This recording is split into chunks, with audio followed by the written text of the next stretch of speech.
దయచేసి మీ లుక్ను మార్చండి. ఇలాంటి పవన్ కళ్యాణ్ని ఇంతకు ముందు ఎప్పుడు మేము చూడలేదు.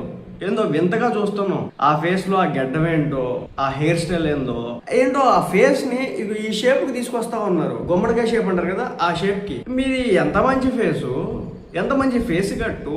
ఆ ఫేస్ కి మనం ఇచ్చే వాల్యూ ఎలాంటిది? ఆ బంగారు లాంటి ఫేస్ ను పట్టుకొని దాన్ని ఆ సొరకాయ మోడల్లోనా, సొరకాయ కాదు గుమ్మడికాయ మోడల్లో మీరు తయారు చేయడం ఏదైతే ఉందో, నిజం చెప్తున్నాను, ఈ ఐడియా మీకు ఎవడిచ్చినాడో, ఈ హెయిర్ స్టైల్ కావచ్చు, లేదంటే ఈ లుక్ కోసం ఎవరైతే పరితపిస్తా ఉన్నాడో ఆయనకి ఒక దండేసి దండం పెట్టాలనిపిస్తా ఉంది. ఎందుకంటే నిజం చెప్తున్నా, కొన్ని లుక్లు మనకి సెట్ కానప్పుడు తీసుకోవడమే బెటరు.